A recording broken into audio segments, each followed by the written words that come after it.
Hello. Hello, Talion.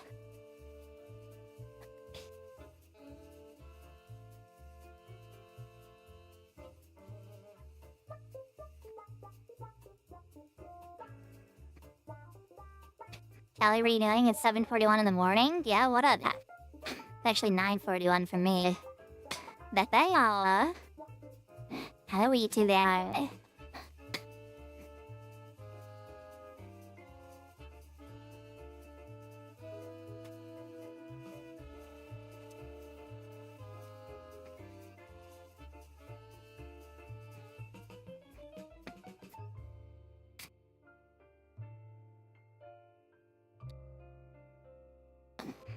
I start my new job on Monday.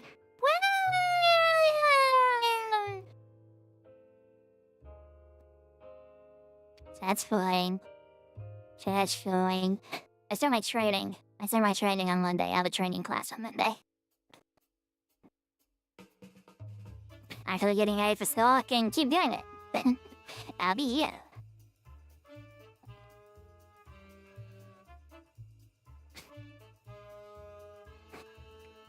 I had to take a drive test this morning. In order for me to go and do my...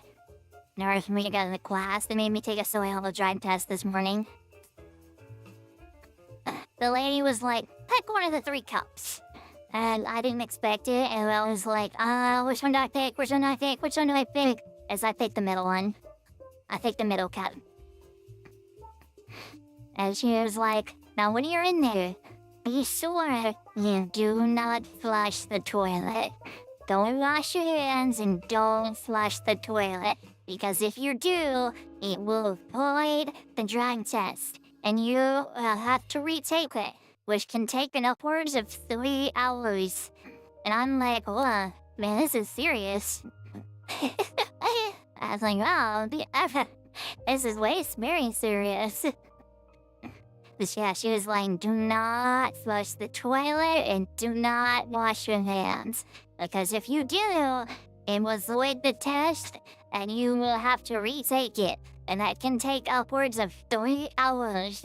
And I was like, what? That's a long time. And I didn't do it. I did the test correctly and stuff like that. Well, after she did the test and stuff like that, she was like, okay, you can go wash your hands now. And so I did that. She was like, you only have 4 minutes. And I was like, oh, only 4 minutes. Oh, Nick.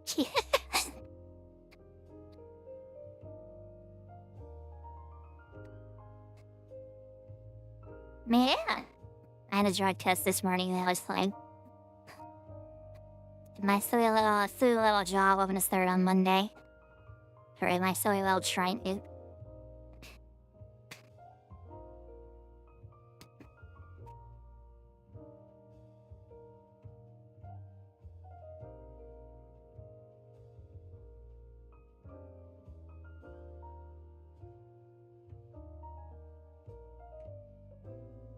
What do we do, chat? What's the game plan today?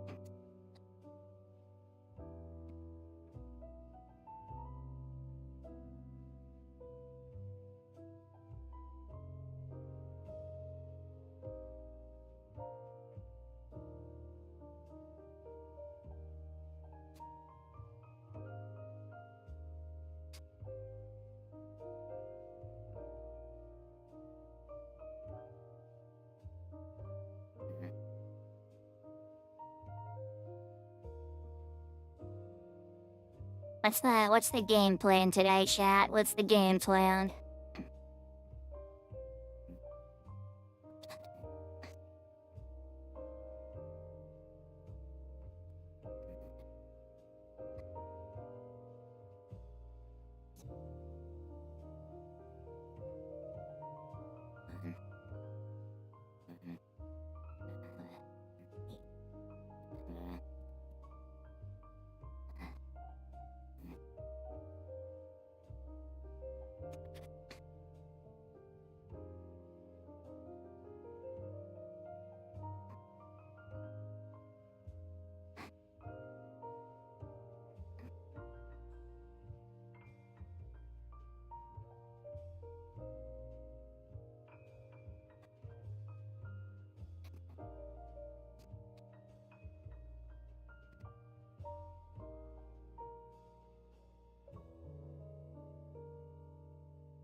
Let's do a Steam. What are some funny games we got on Steam?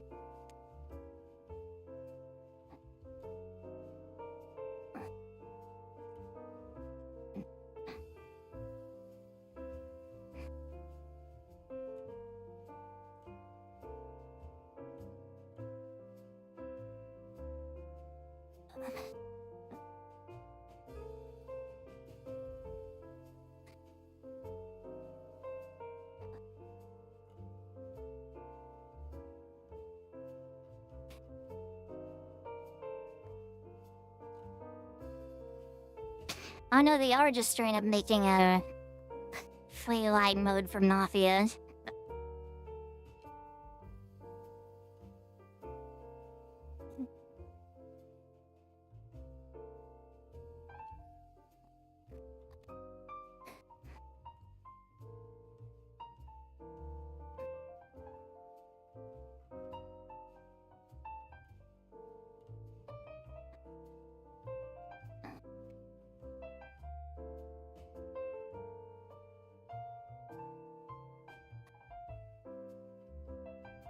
Interesting. Interesting. Oh, Cling Game. I forgot Cling Game was a thing.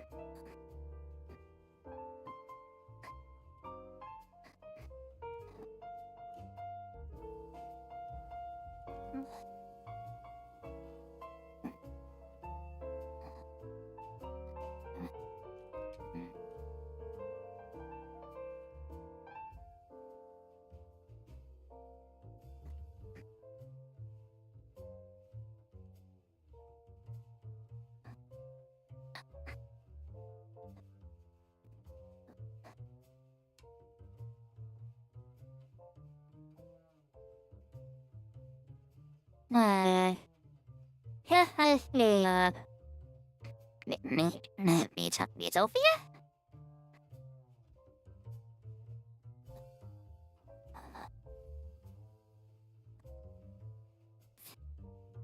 What do we do, chat? What do we do? I'm full of my usual streaming time, so there's not a lot of people here.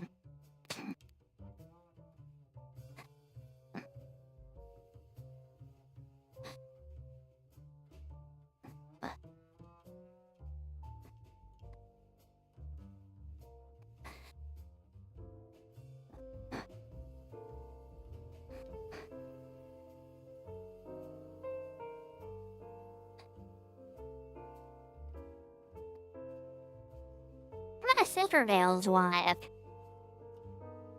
Oh, as Aka.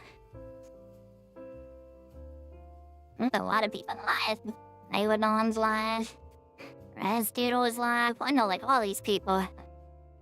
Compared to when I stream at 3 AM and nobody's live. Damn! Put that there for a second.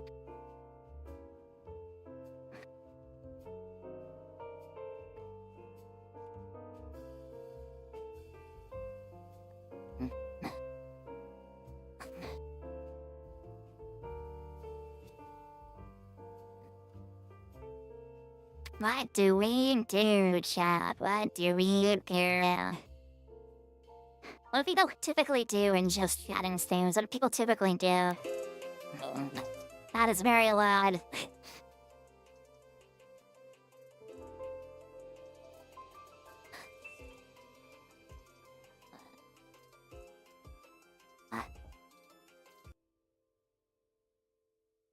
What do people typically do in just chatting streams? But they usually just hang out, right? That's usually what they do.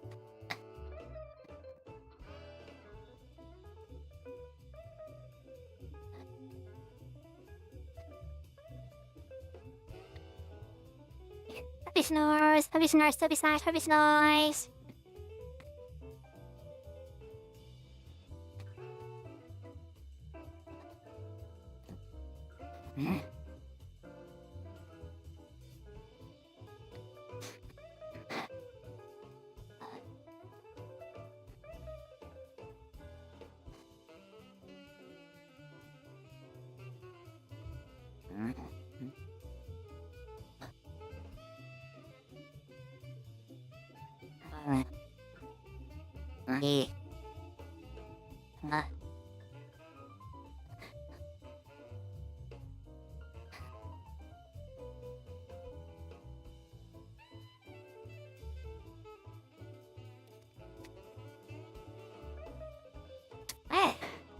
see why I doubt, see? It has been a while. It's been working lately, so I can't join you for a 3 AM streams. It's okay.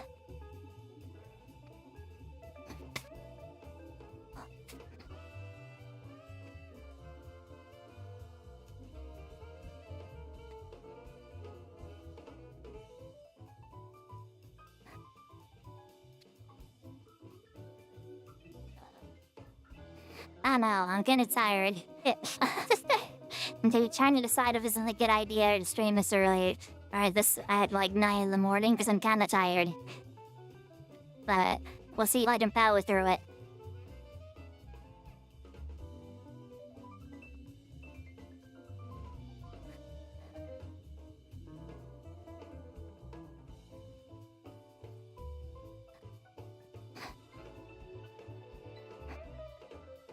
Nah, she for watching it. Sigrin, Sigwa.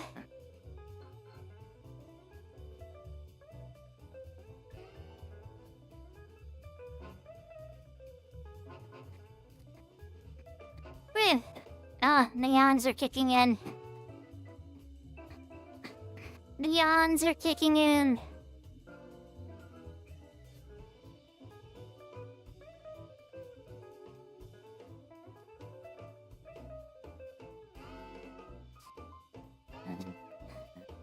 I don't know. I might go lay down actually instead, because I'm kind of tired. I don't know if I can do this chat. I don't know if I can do it this early.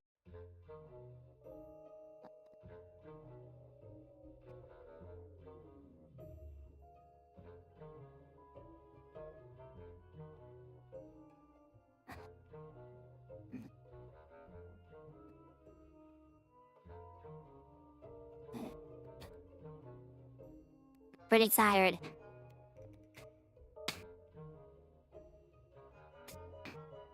There's another yawn.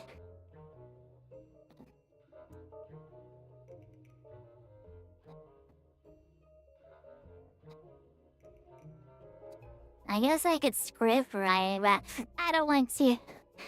I don't want to. I don't want to. I don't want to skip writing. I don't want to. I've been putting off this sprint for like a long time.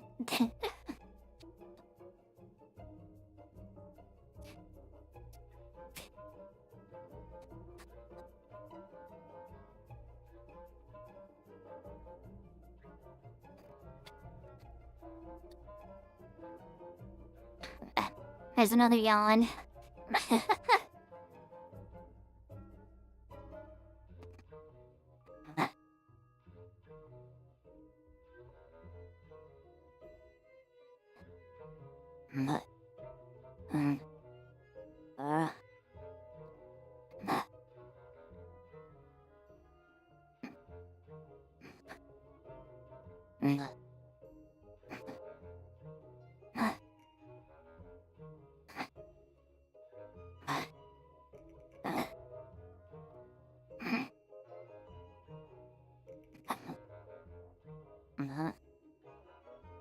Okay. Puppy snores, puppy snores, puppy snores, puppy snores.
It's all put together 10 hours of puppy snories. Tali's puppy snoring for sleep when her gets relaxation. There's an evolution of Freddy Fazbear? What? No way. That's so crazy. We're watching this video. We're gonna watch this video.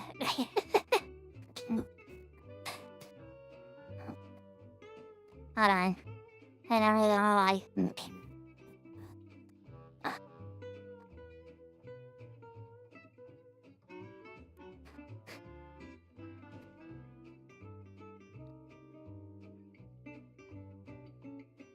That's the wrong window. Hold on. There's this one. Oh, shout out to Tali Animated, by the way. Let's watch the evolution of Freddy Fazbear. Let's do it. That's very loud. Shift at Freddy Fazbear's Pizza. Well, see ya, bun. Good luck at school. Maybe stay away from those animatronic performers. But just how has the titular Grizzly bot evolved? Let's find out now. Animated. In the first game, Freddy Fazbear wears his signature top hat and bow tie, has 3-digit feet with added ridges, 4-digit hands, blue eyes, black eyelids, whisker dots, faint handprint on his right eye, and a bottom set of square teeth. This bear is possessed by a murdered child whose He does not look like that. corpse is inside the animatronic. A slumped-over gold-colored Freddy also. It's golden Freddy, it's golden Betty, and go Betty. Yeah, they put on Betty in the video. And has pure black eyes. In the second game, Freddy is larger, has an angular bow tie, no foot ridge, and buttons on his chest. He has more teeth, a slimmer face, whisker dots, a taller hat, and is more worn out. Although this game is a prequel, so eventually he's refurbished into the original Freddy. Golden Freddy is more broken down and missing his ear, and a dark purple Shadow Freddy has glowing eyes and teeth. The chunkier so-called toy animatronic Freddy has a bright glossy finish with blocky feet, rounded joints, and bright Boy, rosy Betty. cheeks. In 3, The video's still very loud, got it? the returning Shadow Freddy lacks his glowing effects, and the new Phantom Freddy Wait. Shadow Freddy's in 5 Nights at Freddy's 3. I didn't know that. That's true.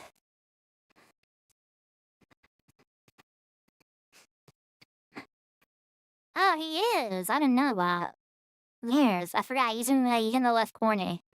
That's has funky. a bright green hue, beady eyes, lacks the same ear as Golden Freddy, and seems to be missing a leg. But this phantom is just a spooky illusion. The fourth game features the decrepit Nightmare Freddy with sharp teeth and claws, additional Eyes digits, and big. 3 creepy extra body heads. Also lurking The is the more Freddles. nightmarish Fredbear, a precursor to Freddy who has a brighter coloring, purple accessories, and everyday stomach teeth. A dark translucent version of this animatronic is also scared up and sports a yellow hat and bow tie. But these spooky robots are seemingly the imagination of a small child. The cutesy FNAF world No. includes many unique Freddys Nah. that aren't real animatronic. Well, that's not a Freddy. What? So, moving on. Sister location boasts the sleek Funtime Freddy with a white and purple color scheme, chest intercom, a bonbon hand Funtime puppet, and Betty. opening faceplates. Also in this game is the Endo, a Terminator-esque Freddy endoskeleton. The Pizzeria Simulator features the cleanly designed Rockstar Freddy who wears purple, has a chest star, rosy kneecaps, and his jaw is attached by metal rods. Lefty, a left-handed and gray variation who sports red accessories, has golden irises, and 1 empty socket. Molten Freddy, a mess of wires with a Funtime Freddy head who's later burned down, and players are assisted by a tiny, adorable Funtime Freddy named Helpy. The spin-off, Ultimate Custom Helpy. Fight, includes a non-nightmare Fredbear. Yeah. In Help Wanted, Freddy's look is notably less saturated. Toy Freddy is browner and missing his upper teeth. Phantom Freddy is less broken down and has transparent patches. A Dark Freddy variant Wow. with glowing eyes and teeth, along with an illuminating red version, are also included. And Dreadbear, a stitched Frankenstein-like Freddy, awakens in a DLC. In special delivery, the animatronics have a shinier finish. Freddy lacks his handprint and has brighter eyes. Toy He's Freddy's covering teeth special reappear, delivery. and now decrepitly standing Golden Freddy has equally gold grills. A winterized Freddy Frostbear is unveiled. Plus, all of these Freddys have various reskins, but that seems more like bonus material, so we'll just plow through. An astronaut Freddy ventures out So funny. in Freddy in Space 2, and it He's covering Freddy in space? What? What is the video? But these spin-offs are a whole can of worms. Security Breach showcases the streamlined glam rock Freddy with a bright hue, white shoulder pads and matching thighs, spiked armbands, sharp nails, and totally 70s makeup. Although this bot is actually a good guy who allows people to ride around in his stomach. Later, the now scuffed Freddy is upgraded with glowing eyes and a purple bow tie with matching gloves. Also seen as Tangle, a mess of Freddy and other That's not Tangle, that's the blob.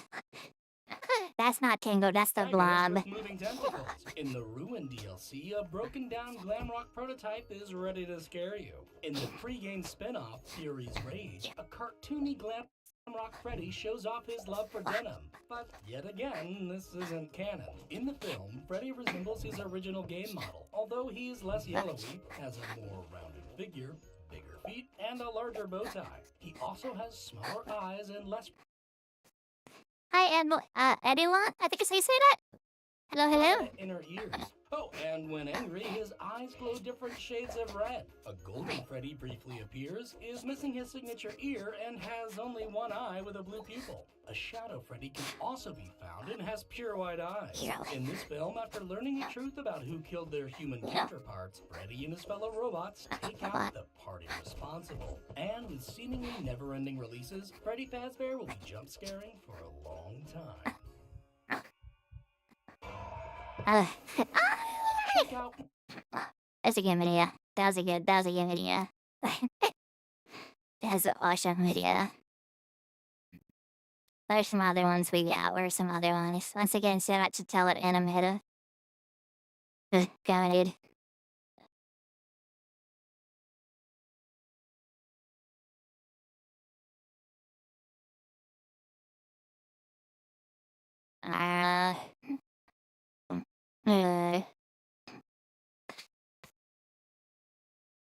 What's some other funny, cool videos you could do?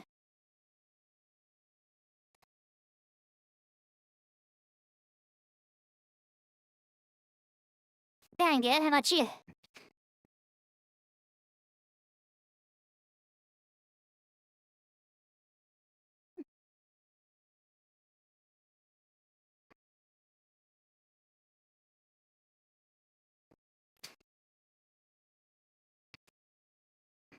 Cosmonaut watched the Minecraft movie? No way.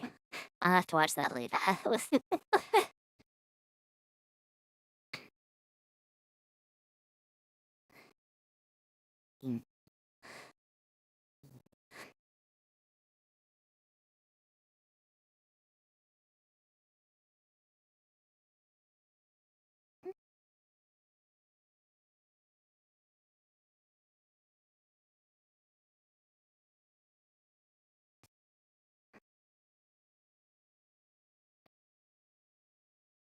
What do we watch? What do we watch?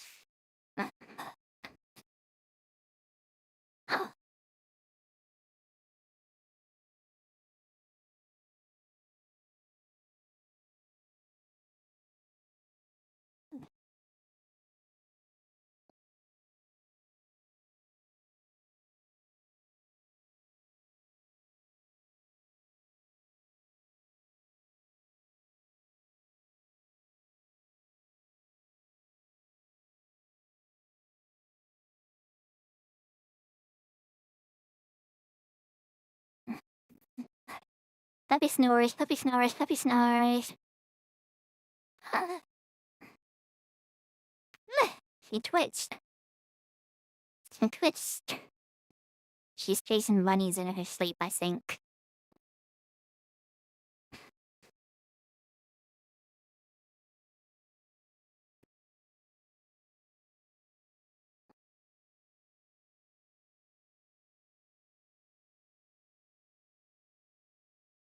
Is there ice? What are we doing now? What's another funky video we can watch?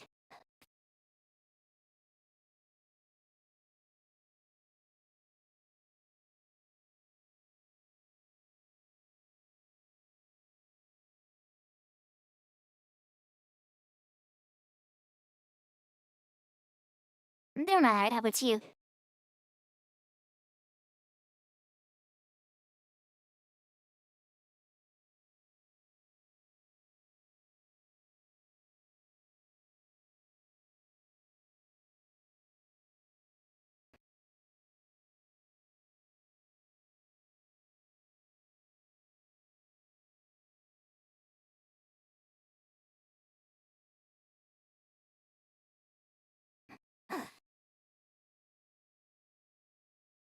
What else do we watch?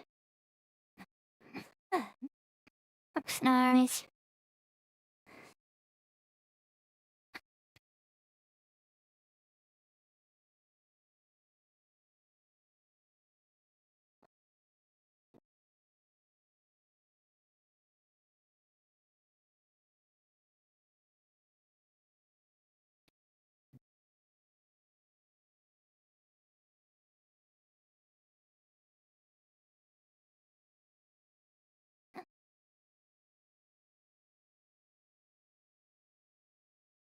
Yeah. And we have a good guy.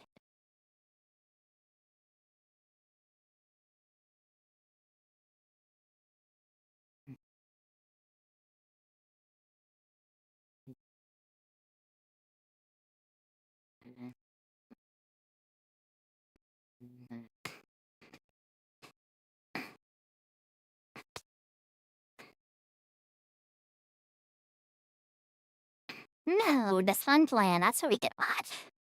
The Sunland rocks, dude.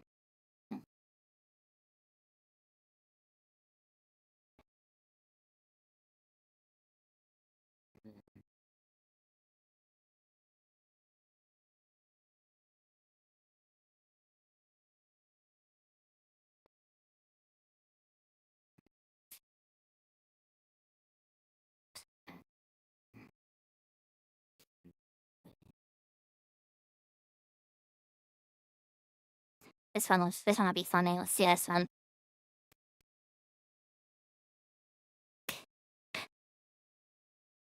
Copy that. Bring that over to here.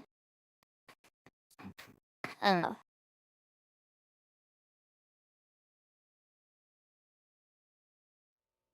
On December 7th, Shout out the Funkland, by the way. Shout out the Funkland. Go watch this video if you want. It's the Mexican videos. 17th, 1903, Orville and Wilbur Wright made 4 flights in their powered flying machine, with the final pass of the day lasting a record 59 seconds. The brothers had been experimenting with flight for over 4 years, and to say that their flying machine's successful run would change the world would be an understatement. The years immediately following the brothers' flight would see the most innovative minds and the most powerful governments scrambling to create a machine capable of controlled engine-powered flight, or as it was now known as, an airplane. The innovation would improve the machine's functionality, as well as lead to several different designs and models. The conflict of World War I would fuel the development of the airplane further, and mail delivered by air. I will be in. Airships led to the creation of the first airline in 1909, and the first commercial airplane took flight on January 1st, 1914, between St. Petersburg and Tampa, Florida, with a single passenger. Was it really that late? I thought airplanes were around much longer than that. Was it really only by 1914? Are we serious? I thought it was like they were around since the 1900s. Well, I thought they were invented in the late 1800s, but I guess not. Former mayor of St. Petersburg paying the $400 ticket, which would be just under $10,000 today. After World War I, Jeez. the United States Postal Service created an elaborate network of flights for airmail, and it offered contracts to a few independent companies to fulfill the services on these routes. These airlines would develop into some of today's most recognizable names in commercial aviation, including Delta Airlines, American Airlines, and United Airlines. However, there was one Bleh, company bleh, that came bleh. out of the airline boom that travelers no longer see at the terminal, but is immediately recognizable to many, especially those traveling to Orlando, Florida to visit a brand new vacation destination in the early 70s. This is your captain. We've been cleared for takeoff. We'll be flying at an altitude of 30,000 feet. This is your captain speaking. We'll be experiencing some turbulence. Should last more than 10-15 minutes. At this time, I'm going to ask that you fasten your seatbelts. Shout out Dylan Virgil, by the way. You think that? Eddie Vernon Rickenbacker was born on October 8, 1890. He was raised in Columbus, Ohio, by his parents, two Swiss immigrants, along with his 7 siblings. The family lived in poverty, with his father working construction and odd jobs. His father, who was especially strict on the often mischievous Eddie, instilled in his son a love for machines and tinkering. Eddie would be repeatedly told that a machine has to have a purpose, a mantra that Eddie would take to heart. Tragically, Eddie's father was killed. That's not true. A machine doesn't have to purpose. Let me show you Exhibit A of a machine doesn't have to have a purpose. Hold on. But yeah, I can find it.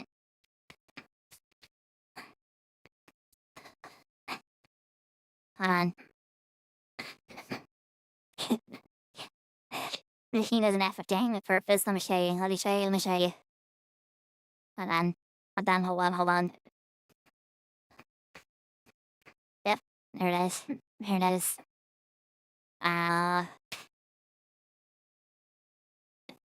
Yeah, I guess that's how it works if I do this. Yeah. What my purpose is this machine there? What is this, huh?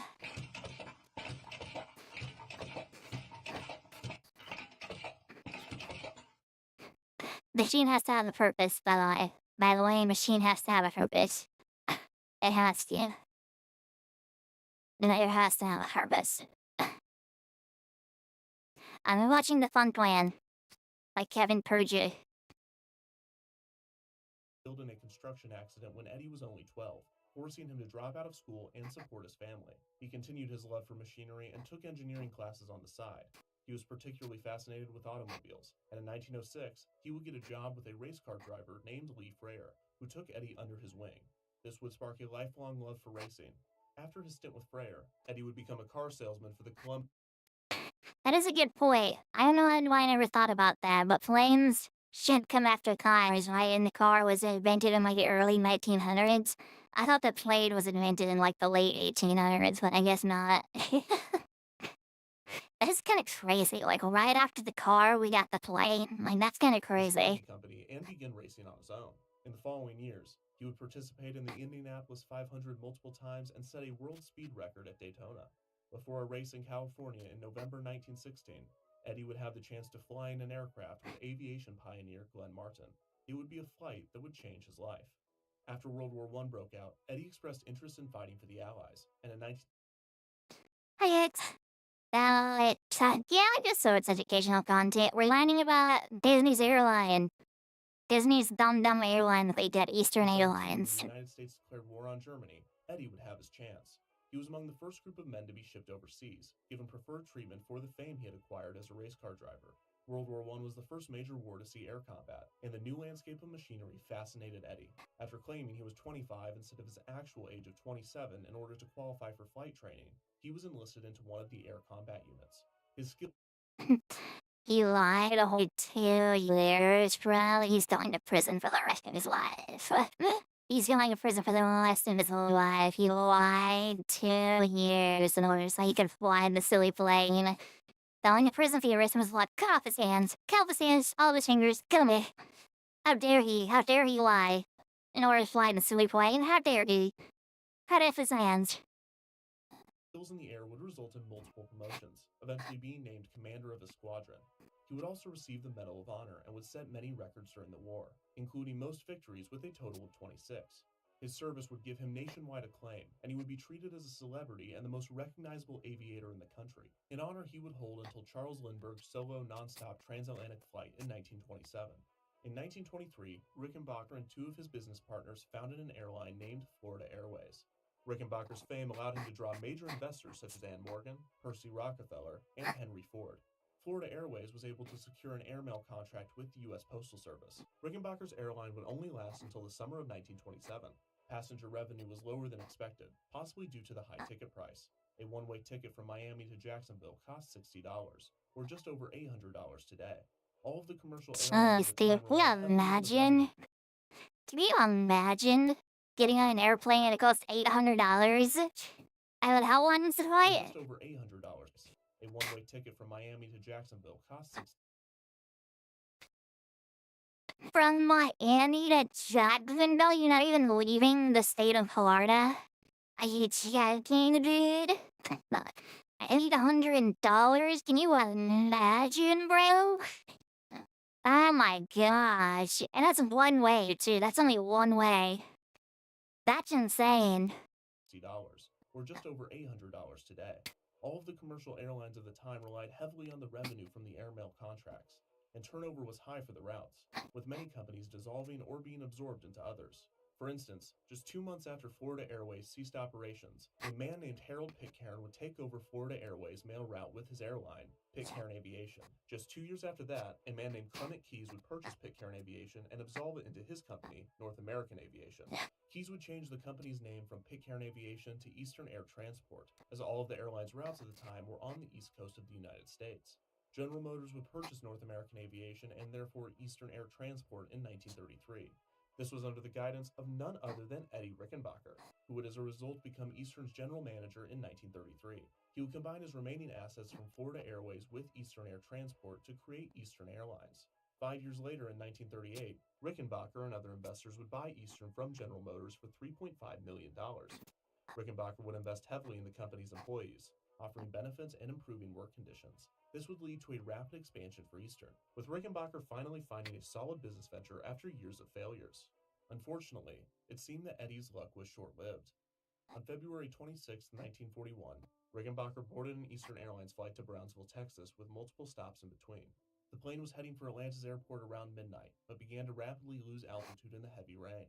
The plane slammed into a tree line and crashed into the ground, rolling several times and ejecting some of the passengers. 5 passengers and 3 crew members were killed, and reports said that Rickenbacker was among them. Wait, what? I wasn't listening. Hold on. I'll look away for a second. Sorry. From General Motors, he would combine Eddie Rickenbacker, who would as a result become Eastern's general manager in 1933. He would combine his remaining assets from Florida Airways with Eastern Air Transport to create Eastern Airlines. 5 years later, in 1938, Rickenbacker and other investors would buy Eastern from General Motors for $3.5 million. Rickenbacker would invest heavily in the company's employees, offering benefits and improving work conditions. You tried the video a little bit? Yeah, hold on. Let me turn my volume down. Hold on. This would lead to a rapid expansion for Eastern, with Rickenbacker finally finding a solid business venture after years of failures. Unfortunately, it seemed that Eddie's luck was short-lived. Is that better? Did that help at all? Hold On on. February 26, Yeah, okay. 1941, Rickenbacker boarded an Eastern Airlines flight to Brownsville, Texas, with multiple stops in between. The plane was heading for Atlanta's airport around midnight, but began to rapidly lose altitude in the heavy rain. The plane slammed into a tree line and crashed into the ground, rolling several times and ejecting some of the passengers. 5 passengers and 3 crew members were killed, and reports said that Rickenbacker was among them. However, the veteran miraculously survived, pinned under the wreckage. Other passengers attempting to signal oncoming planes suggested lighting a flare, but Rickenbacker, through his intense pain, warned that it could ignite the spilled gasoline. Luckily, a dog spotted the surviving passengers and guided them to a nearby house. Rickenbacker was in critical condition and was given a 50-50 chance to live by his doctors. The crash had resulted in him suffering a fractured skull, fractured hip, shattered left elbow, paralyzed left hand, a broken pelvis, broken ribs, broken left knee, a dislocated eye, and more. Amazingly, Eddie would be brought back from... My goodness, dude. Holy moly. So he was like... not alive by the time he got back. Are you live? Because it's funny. That's why. Anyways, here's the video. And would return to his position at Eastern. Later that year, the United States entered World War II. Rickenbacker and Eastern helped with the war efforts, using the company to support military flights, which in turn added new routes. The expanded Eastern thrived in the years following the war. I'm live at like 4 a.m.? You should see my Twitter where I said, hey, I'm not gonna go live at 4 a.m. this time.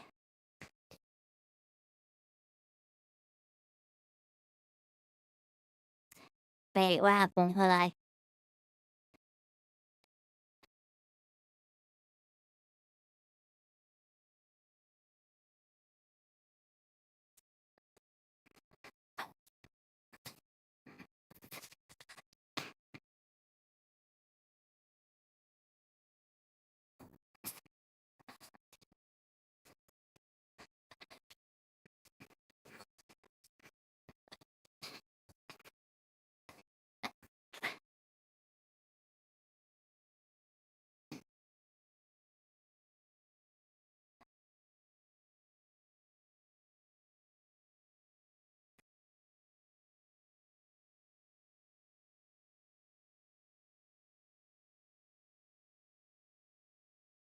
Four p.m., not 4 a.m. I don't want to go live at 4 a.m. at 4 p.m. The indomitable human spirit. The indomitable human spirit to go back to work. Man, I almost died. I got into a big plane crash that nearly killed me and paralyzed me and broke every bone in my body. Never mind, we're going back to work now. We're good. The indomitable human spirit to get the job done. And the company purchased Colonial Airlines in 1956, adding a network of flights to Canada. However, Rickenbacker's refusal to invest in jet planes resulted in his ousting from CEO on October 1st, 1959, though he would stay on as director and chairman of the board. Eastern implemented its first jets the following year. In 1963, Rickenbacker vacated his positions at Eastern Airlines, ending his 3 decades at the company. Eastern continued its innovation and expansion through the 60s. Why did he refuse to get jets? What? Why? There's a new kind of plane. That's Eastern's new Boeing 727 jet. Look how high the tail is. 34 feet. Look where they put the jets.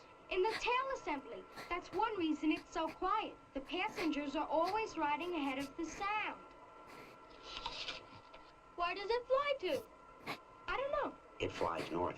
You can hightail it on Eastern's new 727 jetliner to Washington, Philadelphia, and Boston, and a unique new dining. The way that son bit that apple, I'm gonna punch him in the face. Why did he bite that apple that way? That made me so angry. This dumb kid. Well, give me your lunch money, bro. Where are you at? Hold on, come back here. Give me your lunch money, loser. Give me your lunch money, loser. Watch this. I want to punch him in the face so bad. Look at him, It bro. flies north. You can hightail. That kid's probably like 47 now, but I'm gonna punch him in the face. He's probably not even alive anymore, actually. He's probably like 90 if he is, but I would punch him in the face for how he ate that apple. It was on dumb. Eastern's new 727 jetliner to Washington, Philadelphia, and Boston, and a unique new dining service is worth writing home about. Choose from a selection of superb entrees like lobster Newburg, filet mignon with Bordelaise sauce, prepared as you like it. Eastern 727 jet. Can you imagine going on a flight and they have filet mignon on the menu? Can you imagine that? Filet mignon on the menu? Can you imagine that? Or a lobster on a flight on an airline? They didn't have that on any airlines I've been on. To be fair, I've also never had like a flight long enough where they offered like an actual meal. Instead, they always gave us like peanuts or like graham crackers. That's what they gave us. And a soda. They gave us a complimentary soda. And if you wanted, you could buy alcohol. But only if you wanted. You'd have to get alcohol. But it was only if you wanted. It's this lady who was sitting next to me on my flight. And then the last flight I went to wasn't the last one. It was the flight before the last one I went up to. So the flight was only like 2 hours, and she ordered like a whole bar of like alcohol, and I was like, "You go, Quinn." I was like, "We're only gonna go on this flight for like 2 hours, but you go, Quinn.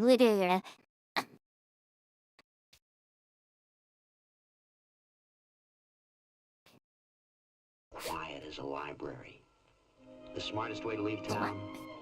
Come fly with Eastern.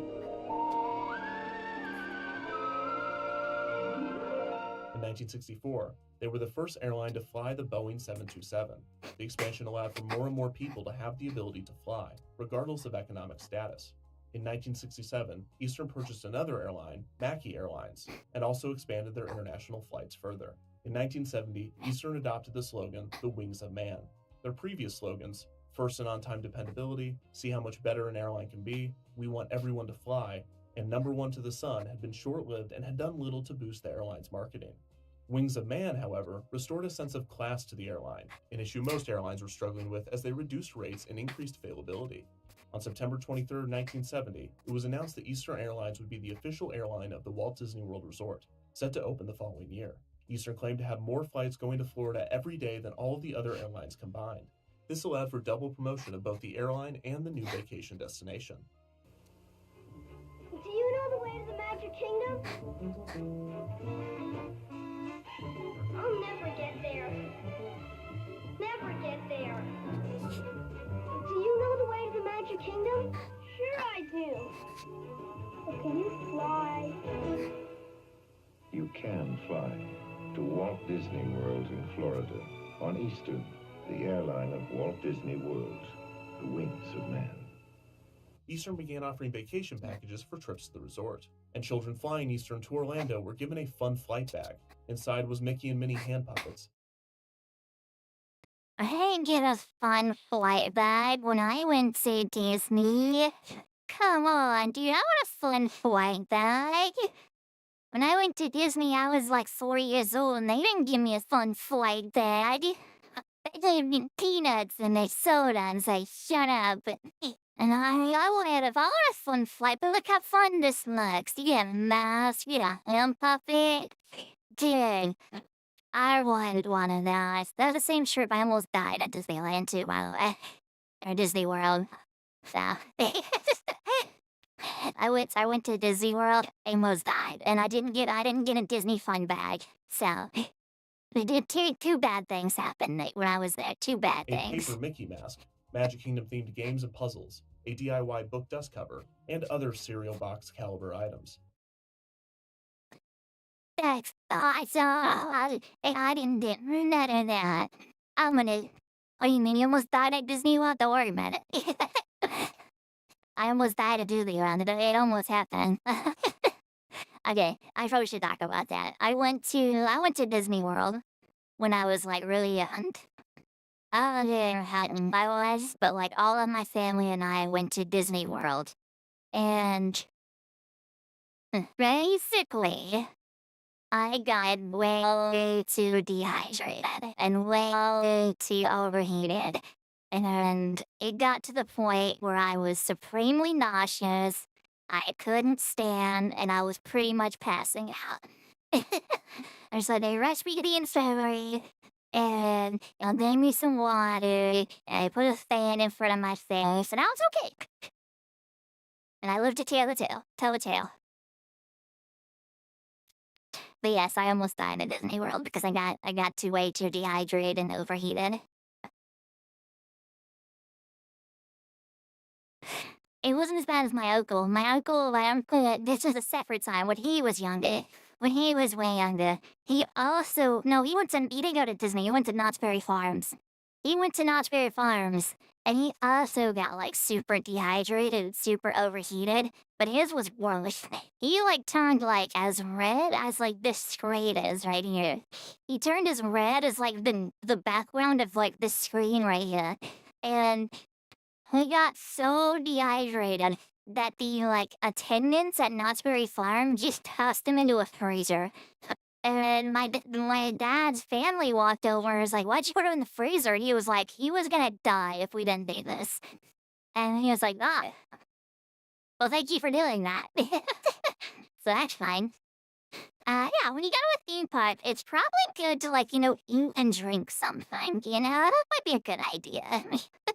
Don't pass out at a amusement park. That's not very good. That's pretty bad. The largest obligation for Eastern's end of the contract was to sponsor an attraction at the Magic Kingdom. Their ride, If You Had Wings, would open in Tomorrowland on June 5th, 1972, less than a year after the park opened.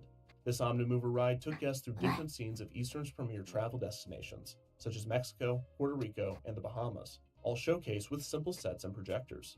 The most unique part of the ride was the Speed Room, a tunnel with a film projection that wrapped around an inclined lift. This gave the illusion that you were taking off in a plane, with fans blowing to simulate the experience.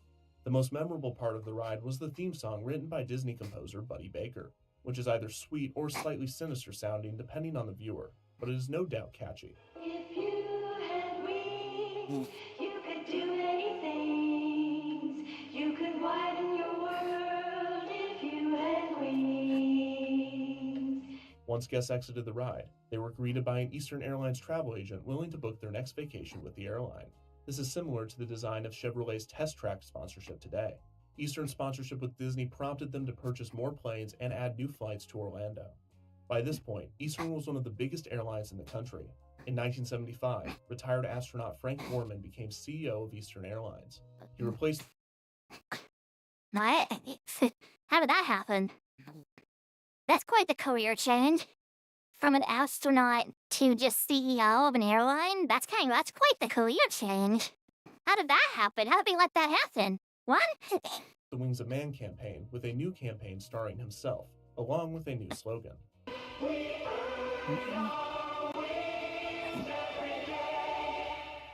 In 1977, Borman would I prefer the Wings of Man.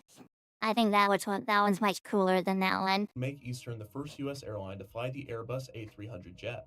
They would also launch the Boeing 757 in 1982. However, these purchases combined with high oil prices would put Eastern deep in debt. They had difficulty competing with airlines offering lower fares, and its campaign to stress quality over That sucks exactly. Well, we earn our wings every day. That sucks. It's dumb. I like the Wings of Man much better. That one was price cool. did little to sway consumers. On top of this, most of the airline's workforce were unionized, making it difficult to compete with other airlines employing non-union workers such as People Express. Eastern's attempt to cut wages against the will of the union resulted in massive strikes among the workforce. Both sides began to sabotage the other. We started at 7:30. This engine is basically done as soon as the electrician gets done, right? Hour and a half. I can go in there and pull the maintenance manual out, and there's a manual in there that thick to change this engine, right? I can take 2 days to change this engine, right? Basically, that's what we were doing. I was one of the people that was more, shall we say, aggressive at it, right? Because I was protecting, in other words, I was like an old groundhog digging in his hole. I was protecting my hole. The issues piled on, and Borman had no choice but to sell the airline in 1986. This would result in the beginning of Eastern's descent. Eastern Airlines was sold to Frank Lorenzo for just $615 million. Lorenzo was one of the most infamous union busters of his time. His deregulation strategies were aggressive, and many described them as heartless and cruel. In 1972, Lorenzo had acquired Those dang unions. They're stopping me from getting my 4th fillet. How dare they? How dare those dang unions? How dare they do that? struggling Texas International Airlines. He and his business partner Robert Carney were able to save the airline by offering cheaper fares and restructuring the routes. Lorenzo then attempted to take over both National Airlines and Trans World Airlines, but failed to do both. Lorenzo instead restructured Texas International Airlines into Texas Air and New York Air, completed in 1980. The formation of the latter allowed Lorenzo to hire non-union employees for in some cases half the price, angering the current employees of Texas Air. New York Air also became a major competitor for Eastern Airlines, forcing them to lower fares and putting them in debt as Eastern was not able to break their labor contracts or get around them the same way that Lorenzo did. The next year, Lorenzo aggressively pursued the purchase of Continental Airlines, which was strongly opposed by Alvin Feldman, the president of the airline. Feldman attempted to dilute Lorenzo's shares by giving his employees a majority stock in the company, but the plan failed when the banks pulled out. After a lengthy battle, Lorenzo won, and Feldman, overcome with depression over what would be the loss of his company, on top of the personal struggle of losing his wife to cancer the year before, tragically took his own life. Lorenzo's takeover at Continental was poorly timed, as the company and the nation's economy were in dire straits. Continental's unions, who had opposed Lorenzo from the start, did not back down, and they would go on strike in 1983. All of this gave Lorenzo the opportunity to file for Chapter 11 bankruptcy protection, allowing him to lay off a majority of the workforce and void union contracts. The company began hiring more employees at lower wages, notably cutting pilot wages in half, and the company was able to turn a profit the following year. Eastern took And salty sticks, bro. You made me Noticing the hungry. tactics, and management suggested that if the union did not offer concessions, that a similar course of action to Lorenzo's might be taken. In a video message from Borman to his employees, he made his case. We are really approaching a fundamental decision as a family here at Eastern. And without saying I told you so, you know, and I'm quite convinced that many of you think I've been Your fault for not wearing the food and the it, dude. I know, but like, I can't be on stream. People don't like that. People don't like when people do that. They think it's annoying. I've been predicting too many dire circumstances and issuing too many warnings. But let me just go back and tell you, we predicted what was going to happen with deregulation, and we're living it now. I simply urge you to select the proposal that we have offered.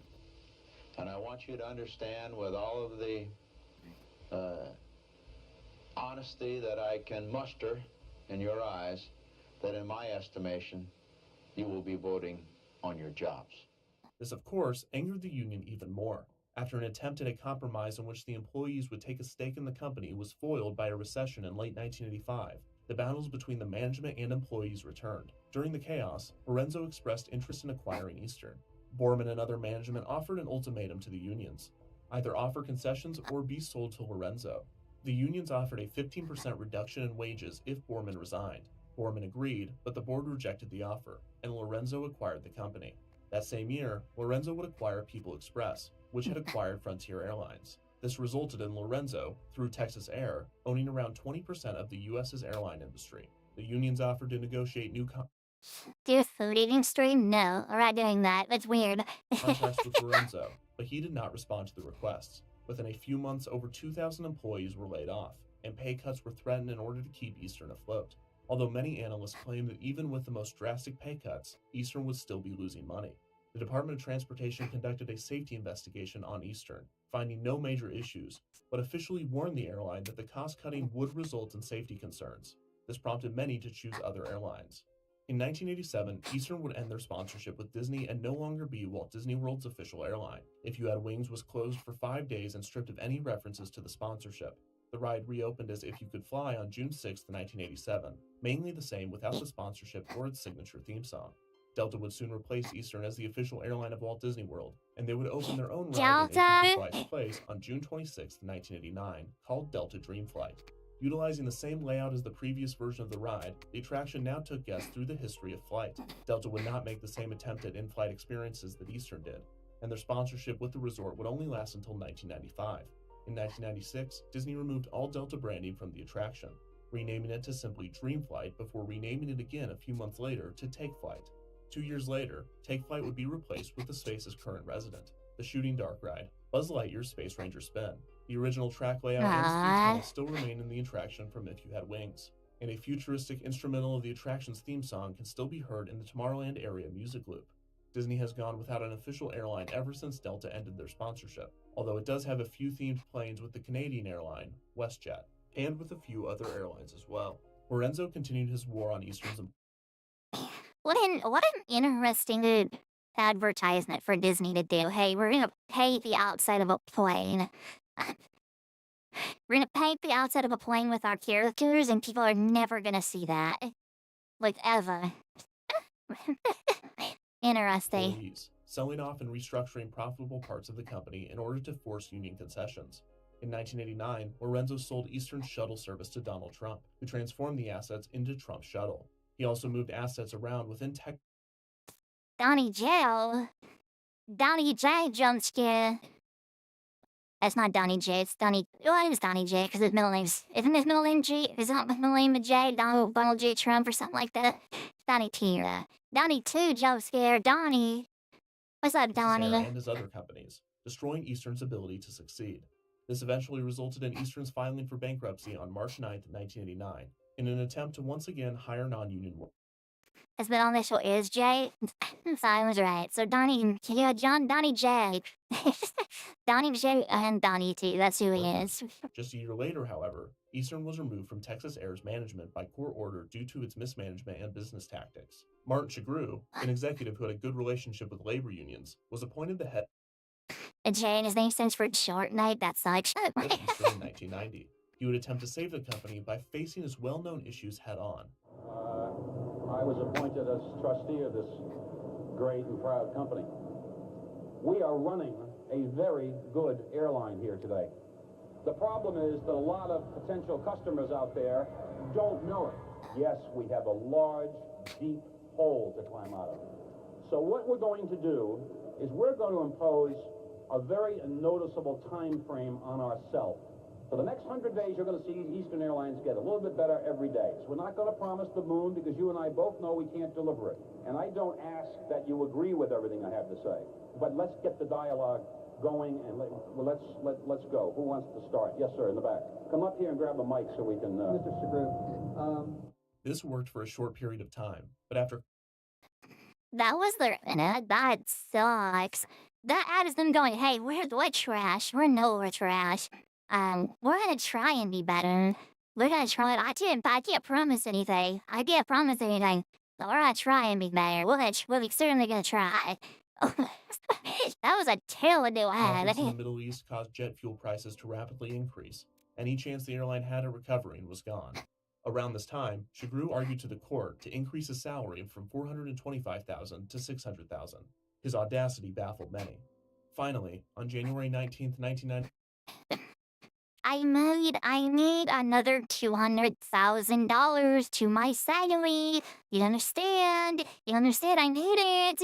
If I don't get my $200,000 from this like bankrupting company, from my company that's in the grave, if I don't get $200,000, I am going to die. I'm going to go poor. I'm going to go homeless if I do not get my extra $10,000 to my salary. I'm going to die. It's over for me. You're screwing me. You're gonna kill me. I'm going to go poor. I'm going to die if I do not get my extra $200,000 to my salary. Then my bankrupt company that is dying. I need this. I need it. Do you understand what you're doing to me? I need an extra $1 million in my salary. If I don't get it, I'm going to die. You're going to kill me. You're going to kill me. It's over. It's over. My company is dying. My employees make $2 an hour. I need an extra $2 million to my salary.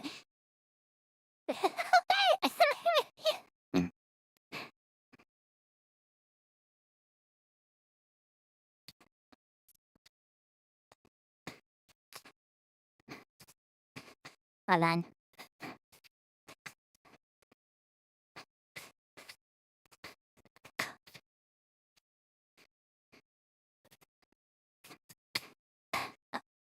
I need this extra $1 million in my salary. If I don't get it, I am going to die. I don't care if my company is failing. I don't care if it's in the grave. I need an extra Ferrari. I need it. Wow! 1991, Eastern Airlines stopped flying. Many customers had already booked flights past this date, and 5,000 employees were immediately laid off. Its assets were sold, and Eastern Airlines, once one of the biggest airlines in the United States, was no more. 18 years later, in 2009, a group purchased the intellectual property of Eastern Airlines in an attempt to revive the brand. Their attempt would be short-lived, as the airline would only last until September 2017. The corporate culture that eventually led to the downfall of Eastern Airlines had been tense almost since its inception. This could be the fault of Rickenbacker, whose militaristic approach to his employees turned off many, and would prompt the first of many strikes in the airline's history. The struggle between workers and management was and is not unique to Eastern, and that same fight continues to rage on today. However, the absolute transparency on both sides of the Eastern debacle provide a fascinating look at the inner workings of a corporate conflict that a more reserved company like Disney would never allow. But that doesn't mean that similar conflicts don't exist. Behind closed doors, it could be utter chaos. While the consumer might see is an employee selling them soft drinks at a theme park or a mechanic fixing their flying machine. When the dust settles, when the sun sets, there is one big question with which we are left. What, after all, is the meaning and purpose of the American corporation? Is it just a bundle of financial assets to be moved around to their highest and best use? Or is a corporation a network of mutual obligations, mutual responsibilities, a compact between people to produce wealth in the future? Can we have it both ways? The Eastern story suggests no. That was a good video. That was a good video.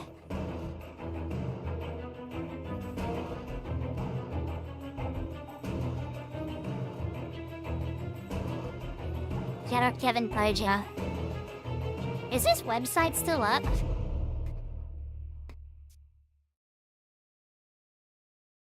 Wait. Is his website still up? Let me see. Oh, it is. It is still up.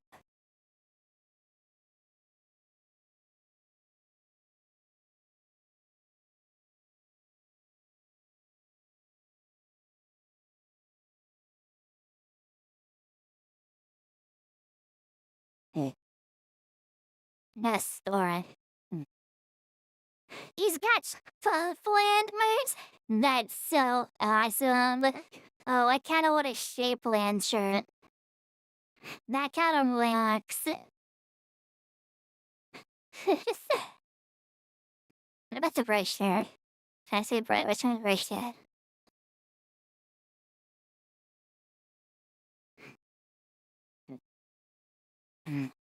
The Shapeland shirt does sell her, indeed.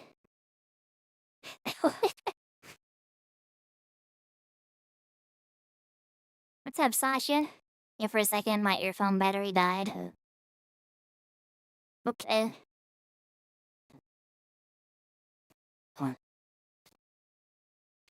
What's next? What is next? I got puppy snores. Puppy snores are next. Let's look at Disney's Chuck E. Cheese. Let's do that. Let's do the Chuck E. Cheese. As the Chuck E. Cheese. So I say hi or hello.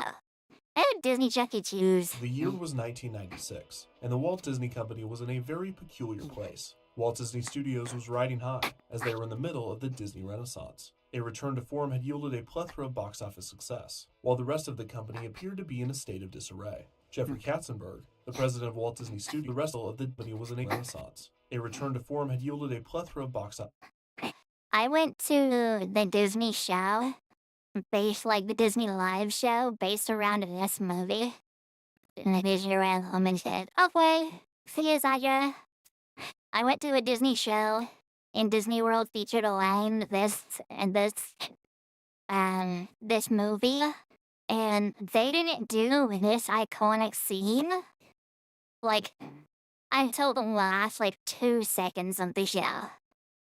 Like, they went through the entire movie, but they skipped over this one scene, and then they did the one scene at the very, very end of the show, so 2 seconds. And I'm like, how can you do that? The scene's iconic. This is one of the most famous Disney scenes of all time. How can they only show 2 seconds of it? And then it was after the Beast turned human again, and so she wasn't dancing with the Beast, she was dancing with the human. There's one, right?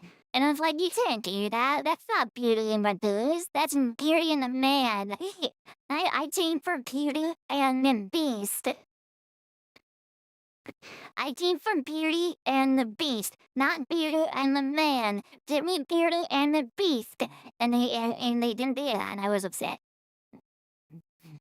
Anyway. Success, while the rest of the company appeared to be in a state of disarray. Jeffrey Katzenberg, the president of Walt Disney Studios, was forced to resign by CEO Michael Eisner in 1994. This was because Katzenberg had demanded that Eisner appoint him to president after the death of Frank Wells had left the position vacant. Many prominent Disney shareholders and board members did not want Katzenberg as the president of the company, and Eisner, who saw Katzenberg as hungry for power and acclaim, did not feel comfortable promoting him. After he left, Katzenberg would form rival animation studio DreamWorks SKG and would sue Disney for promised royalties that he had never received. The lawsuit would be settled a year later in 1997, with reports saying that Disney paid Katzenberg almost $270 million. In $270 million? What $270 million?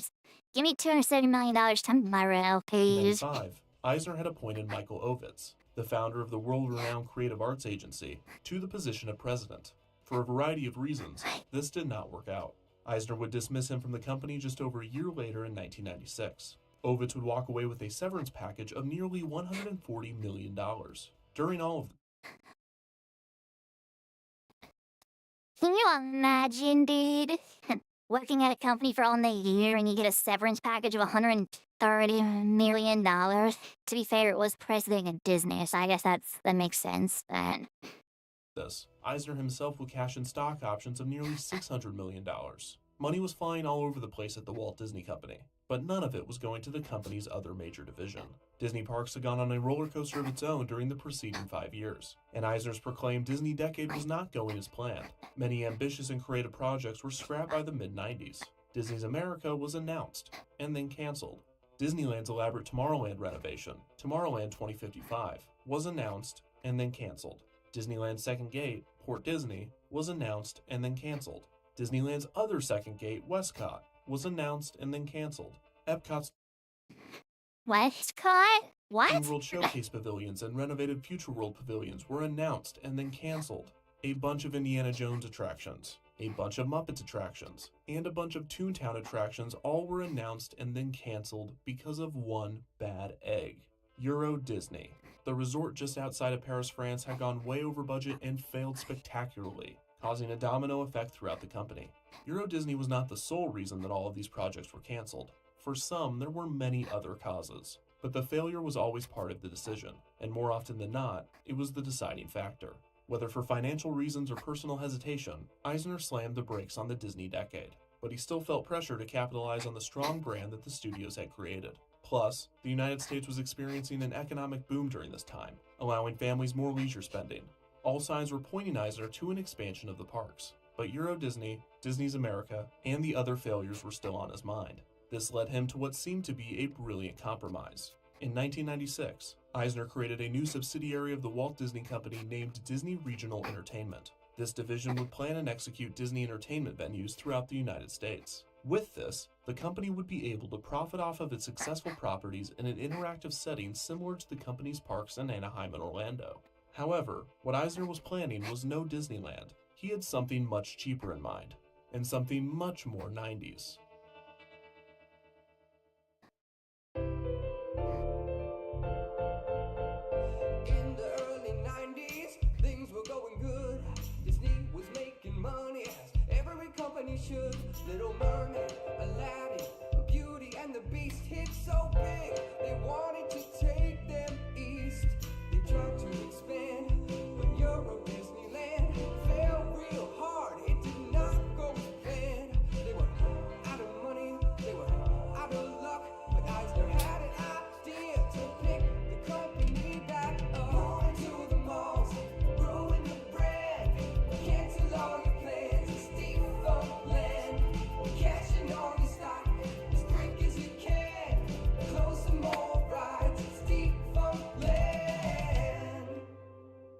I'm bang your intro. Land is filmed in front of a live studio audience. The 1990s, the Wild West of themed entertainment. Apart from the recent developments of the theme park industry, local entertainment was booming throughout the United States. Shopping centers that had existed for decades were being transformed into miniature amusement parks, with niche stores and small attractions taking over.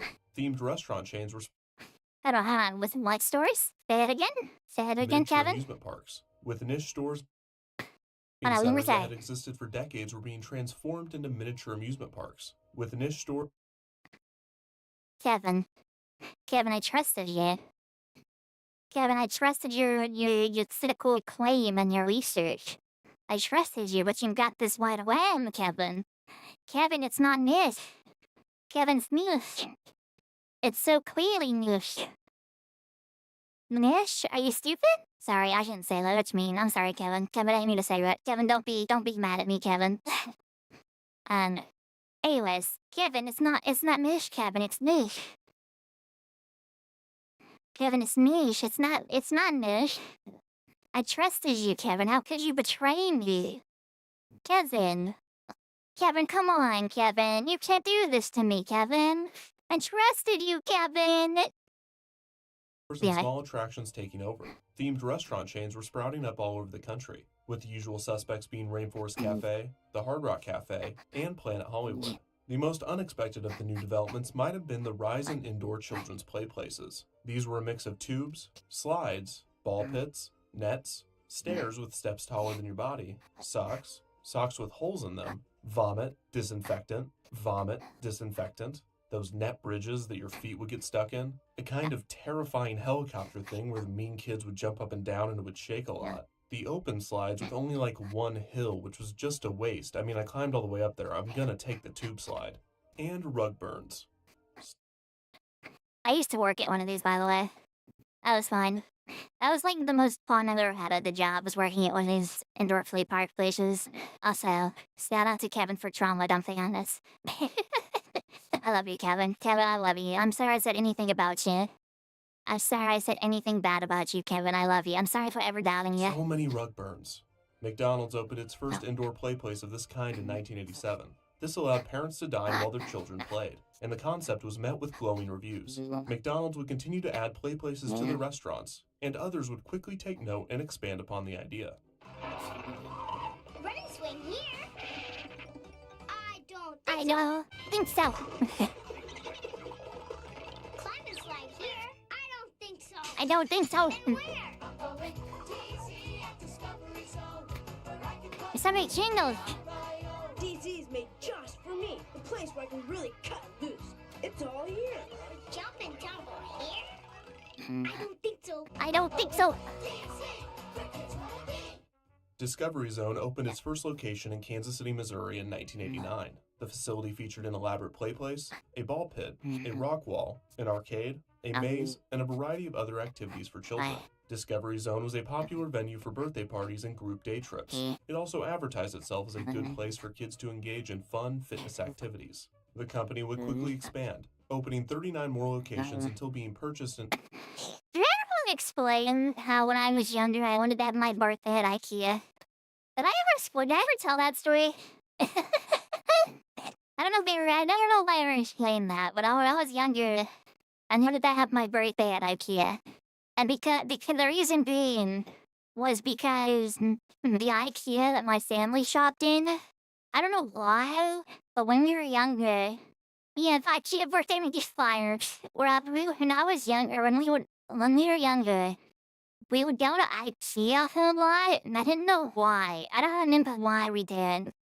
But every time we went, at the IKEA that we went to, there was a play place, and it had like a ball pit.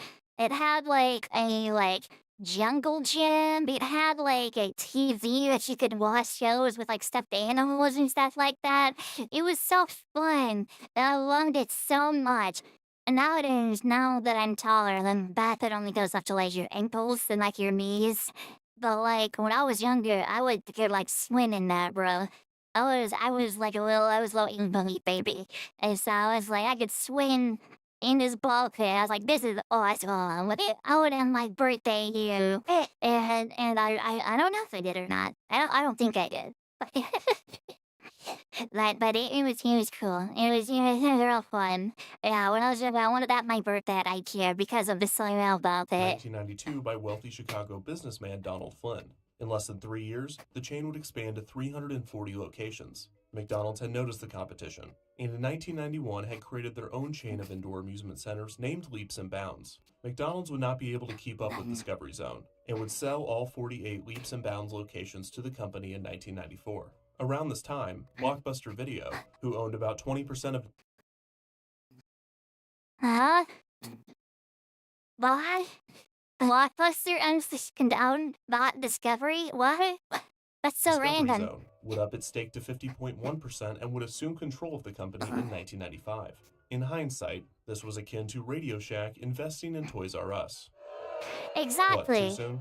The rapid expansion of Discovery Zone would prove unsustainable, and the company wouldn't make it to the 21st century. They filed for Chapter 11 bankruptcy protection in 1996, and would do the same in 1999, this time ceasing operations. Over 100 locations closed immediately. This brought a flood of horror stories of children showing up to the center for their birthday party, only to be greeted by a note on the door informing them of the closure. Some of the franchised locations remained open, and 13 fun centers, along with the Discovery Zone name and logo, were purchased by the company's main competitor, a powerful rat named Charles Entertainment Cheese.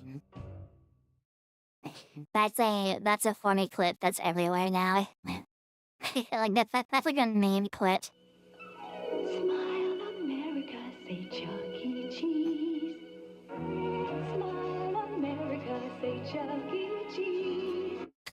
Dog, they did not kit with that early Chuck E. Cheese like designs. Also, I love Chuck E. Cheese when I was younger.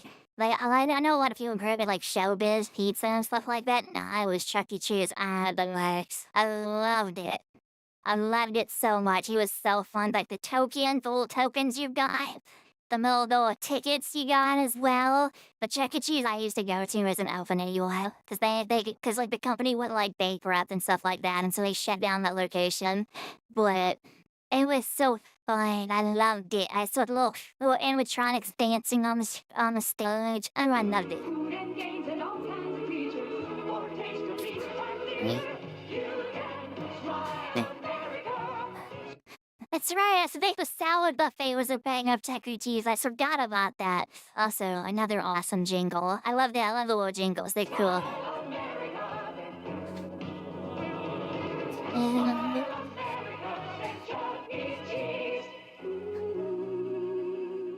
Started by Atari founder Nolan Bushnell, Chuck E. Cheese. Is that true? Is that true? I didn't know that. The creator of the Atari game console made Chuck E. Cheese? I didn't know that. That's crazy.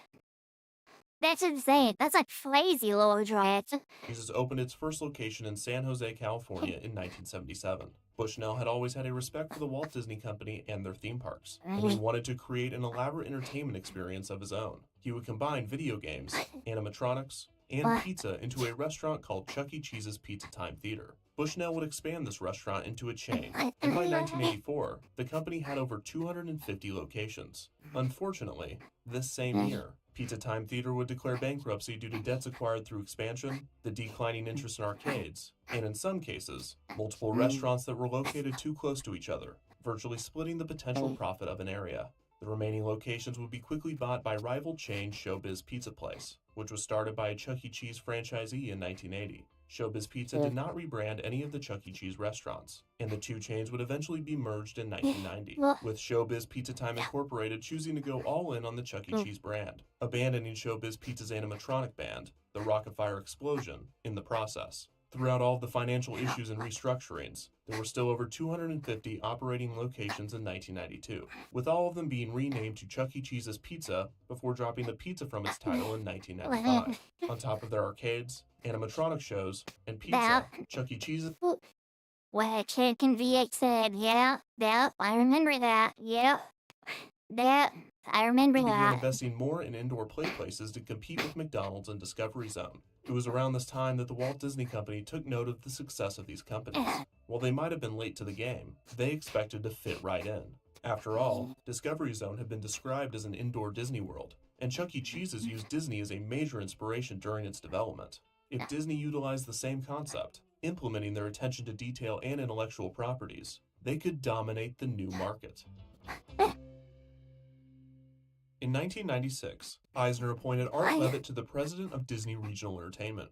Levitt was the perfect person for the job, and it wasn't the first time. Why does that name sound so familiar?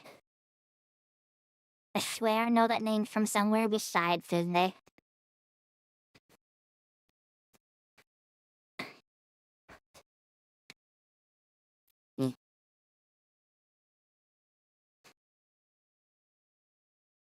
I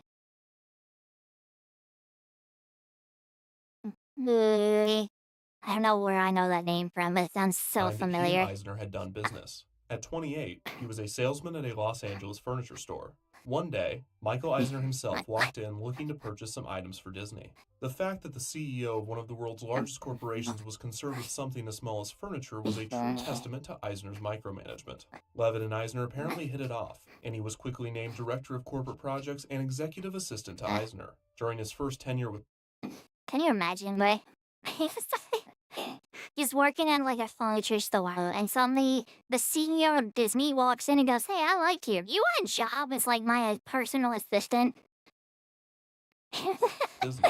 He would also become an executive in charge of overseeing Walt Disney World's on-property resort and entertainment locations, including the Disney Village Marketplace and its Pleasure Island nightclub district. Levitt came up with the idea for an ESPN-themed restaurant to be placed on Pleasure Island. In 1993, Levitt left Disney to head Rank Leisure USA, a company that operated multiple Hard Rock Cafe locations. Just 2 years later, he would return to Disney, equipped with new expertise on location-based themed entertainment. After becoming the president of Disney Regional Entertainment, he would head the creation of 3 national chains for the Walt Disney Company. The first was their attempt at a children's indoor amusement center to be named Club Disney. Club Disney is a now little-known project of the Walt Disney Company. Disney intended to build the amusement centers in suburban malls throughout the country. The spaces were designed for weekend visits, school field trips, and birthday parties.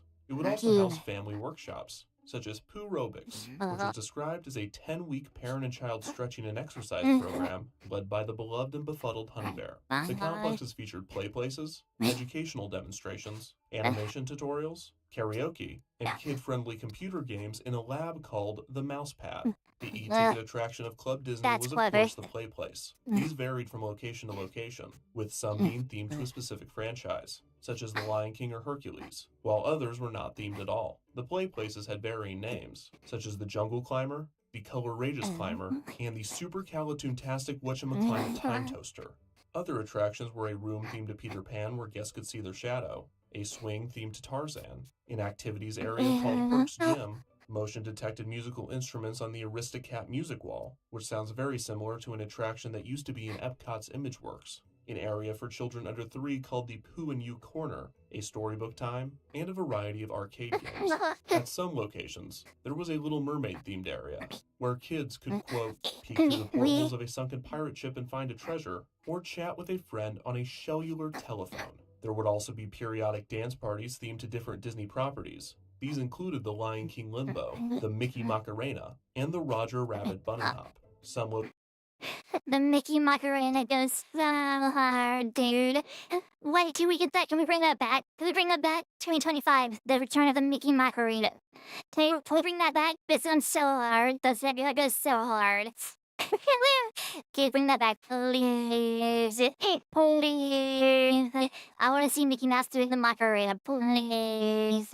Locations had a room called the Applaudville Theater, where guests could dress as Disney characters and participate in a fashion show. There were also educational activities called Ed Ventures, and monthly activities, such as science demonstrations themed to Flubber.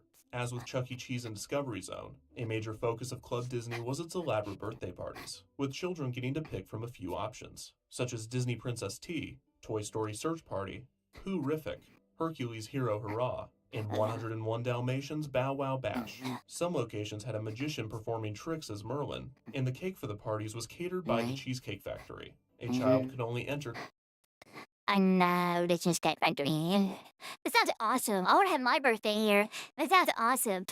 My 22nd birthday, we're going to Club Disney. Club Disney with an adult, and both were given a special wristband with a barcode, so no child could leave with a different adult than the one they came with. This was to ease the minds of parents, to allow the kids to roam free within the complex, and to ensure that no parents treated Club Disney as a daycare center. The clubs also served Mickey Mouse-shaped pizza. Admission was $8 for kids and $4 for adults, which would be about $12 and $6 respectively when adjusted for inflation. There was also a large gift store called the Clubhouse Shop. One mother reacted to Club Disney's announcement by proclaiming, "Disney has invaded our lives," but I think the children enjoy all of it. The opening day of the first location, which was part of a new mall in Thousand Oaks, California, began with a ceremony featuring Michael Eisner, Mickey Mouse, and Goofy. The head of attendance calculating at the Walt Disney Company estimated that over 10,000 visitors would show up on opening day. And surprise, he was a little off. When Club Disney opened its doors on February 21, 1997, only 1,000 visitors showed, proving that no one had learned anything from Euro Disneyland's opening. One sheriff was quoted saying, "We were expecting a lot more people. Maybe because Disney advertised that tens of thousands were going to be here, it scared people away." Of the opening day crowd, 10 or so were protesters accusing Disney of paying Haitian workers 28 cents an hour to make Pocahontas-themed pajamas. The demonstrators were probably also disappointed that more people did not show up. Still, parents and children seemed to love the new complex, and 4 more would be built. Another in California, 2 in Arizona, and 1 in Colorado. Disney representatives had been enthusiastic of the chain's success, claiming that they were going to open another 100 clubs, quote, as fast as we can build them.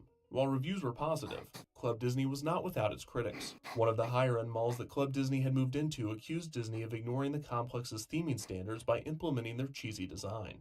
Also, parents complained about the price of admission, especially the necessity for a separate adult ticket, as they were not participating in the club's activities and were required to be there. Club Disney also proved that Disney was best off not teaching anything ever, as the Ed Ventures activities were the most highly criticized of the complex, with many accusing them of being a mere tactic to convince schools to sign off on field trips. In the end, Disney did not follow through with the plans for... Who cares? What? Why is that for tea? Who cares? What? Oh, my dear Valley learning at the children's play place. Who cares? It's a play place. Who cares? I hate old people, dude. I hate old people. I hate them. Be normal. Be normal. Quit being weird. Quit being weird. Be normal. expansion, but not for these small complaints. The company was impatient with the investment, and less than 3 years after the opening of the first location, Disney decided to cancel the expansion and shut down the complexes. Club Disney was not the cash cow that the company had hoped for, and being the late 90s, Eisner was not in the mood to play the long game. The company was cutting costs across the board, and Club Disney became another casualty of the financial issues. The chain was closed on November 1st, 1999, having never expanded past its original 5 locations. As all first of all offensive, sorry, Darren, and I hate all people except for you guys. I love you guys. Sorry. This was around the same time that Discovery Zone ceased its operations, leading many to believe that indoor play centers were just a fad of the 90s. As Chuck E. Cheese's would prove, there is some longevity to the concept, so long as you innovate or evolve. As for Disney Regional Entertainment, Club Disney... What is this, by the way? It's Defunct Land. Watching Defunct Land, the failure of Disney Chuck E. would be the Cheese. smallest of their 3 projects. Another regional chain Levitt would create was based off his original idea for an ESPN-themed restaurant, now possible thanks to Disney's 1996 acquisition of ABC. It's your mother. Hi. Hi. How are you guys holding up without me? Oh, we're okay. We were just watching a little TV. Have the kids driven you nuts yet? We've been keeping ourselves entertained.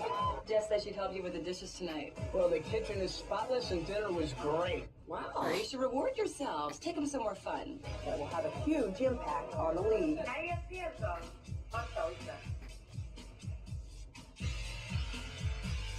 The complexes were part... Chuck E. Cheese, that's a name I haven't heard in a long time, and they changed his name to like Charles or something now. His name always was Charles. It's Charles Entertainment Cheese is his full name, but the company's name's Chuck E. Cheese. Also, that was a cute ad. I like that one. That one was nice. Oh, yeah, I went to Chuck E. Cheese when I was younger, like a lot.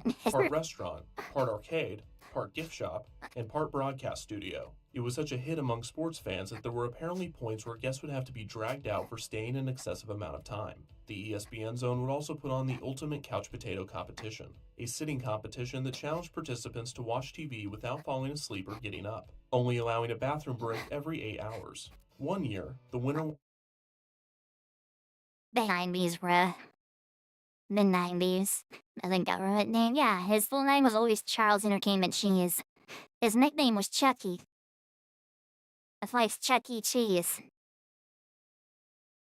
I know. His nickname was Chuck. That's why it's Chuck E. Cheese. But I was always Charles Entertainment watched Cheese. TV for 3 straight days. Light work, light work, light work, light work. I can win. I can win this. I could win this. I could win this competition. Light work. Give me $20,000 winning this competition, and I'll do it. ESPN Zone would debut in Baltimore on July 11, 1998. The brand would grow to a total of 9 locations, many of which would close in the mid to late 2000s, mostly due to the recession. And the only remaining location, at Downtown Disney in Anaheim, closed June 2, 2018 to make room for the Disneyland Resort's new hotel. In between Club Disney and ESPN Zone would be Disney Regional Entertainment's most ambitious project. It was the main reason that the subsidiary had been created. It was the Imagineers' most puzzling concoction. It was Disney Quest. Only $3. That's like a weekend for me. Now I'm here to watch Streets movie. I hate sitting through ads. I want to play ads is the thing. Cause you gotta like, you can only do that in once every 8 hours. That's light work. That's not bad. You can only get sleep. You have to just sit there and watch TV.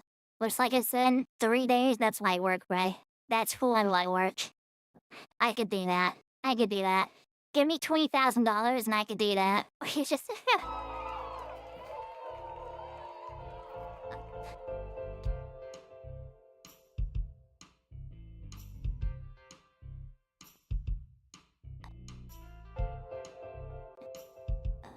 Shut up, Kevin Proger.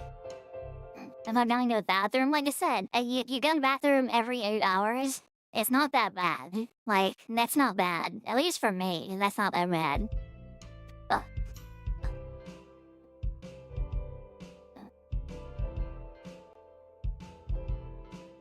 I told you, guys.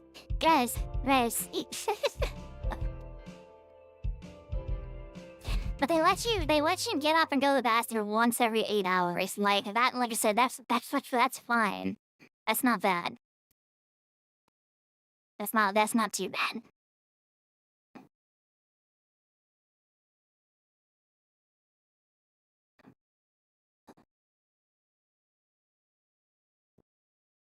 This comment's awesome. This man uttered the name Charles Entertainment Cheese with his whole chest.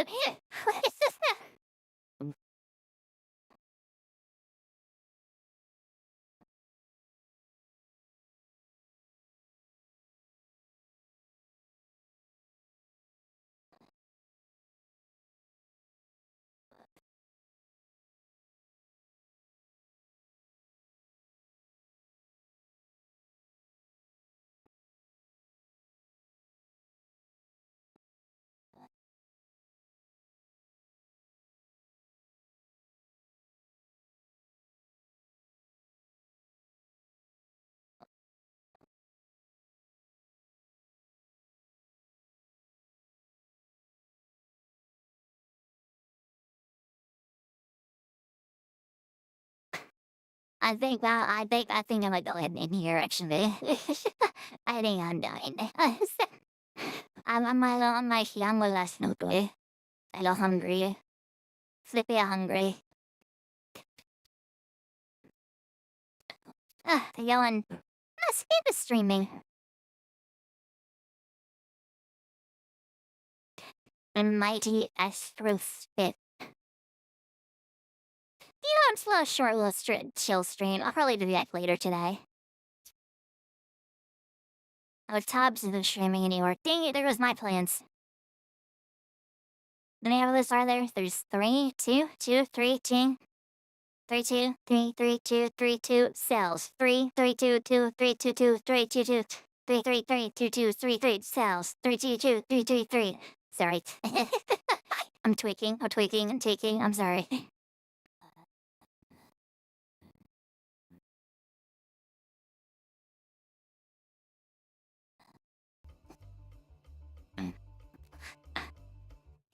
That's fine.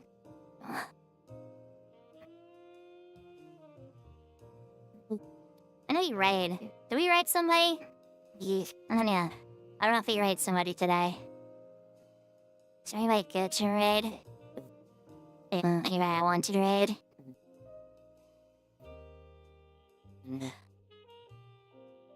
Anybody I want to ride my bicycle? I want to ride my bike. That's how you can tell I'm tired. Cause I'm like rambling, and I'm like and delirious, and so I'm just like saying stuff.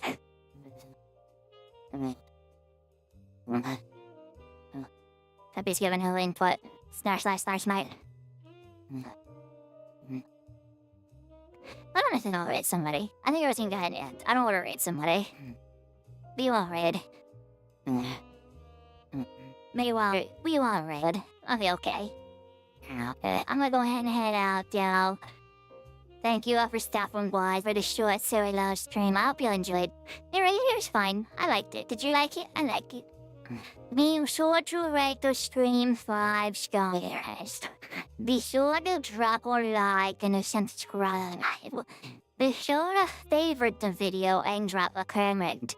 Be sure to do a YouTube member, any of that YouTube member you want. Okay, I'm going to go. I will see you later. Bye!